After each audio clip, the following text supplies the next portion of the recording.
దేవునికి స్తోత్రం కలుగునుగాక. అందరూ బాగున్నారా?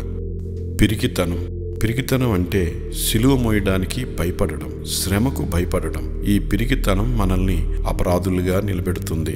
మనుషులను, చివరికి యేసును, ఆయన సంఘాన్ని తృణీకరించేలా చేస్తుంది. మనల్ని అపనమ్మకంగా, లెక్కలేనతనంగా, బాధ్యతారహితంగా ప్రవర్తించేలా చేస్తుంది. మన దేహాన్ని కాపాడుకునేందుకు ఇతరుల్ని శ్రమ పెట్టేలా చేస్తుంది. పిరికితనంలో యేసు ఎవరో తనకు తెలియదని పేతురు అబద్ధమాడాడు. శిష్యులు యేసుని నిస్సహాయ స్థితిలో విడిచి వెళ్లారు. అసంఖ్యాకమైన వినాశనాలకు కారణం పిరికితనం. క్రీస్తు విరోధి వచ్చినప్పుడు అందరూ అతని ప్రతిమకు నమస్కరించి అతని ముద్రను తమపై వేయించుకుంటారు. ప్రకటన 13వ అధ్యాయం 15-16 వచనాలు. ఆ సమయంలో యేసుని విడిచిపెట్టి అలా చేయడానికి మూల కారణం పిరికితనం. అలాంటి వారు తీవ్ర పరిణామాలను, దేవుని కఠిన శిక్షను ఎదుర్కోక తప్పదు.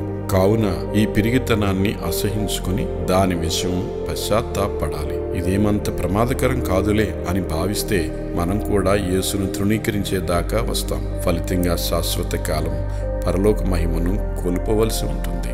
దీని నుంచి బయటపడాలంటే శ్రమ పడటానికి అంగీకరించాలి. వేటి గురించి భయపడుతున్నామో వాటిని భరించేందుకు సిద్ధపడాలి.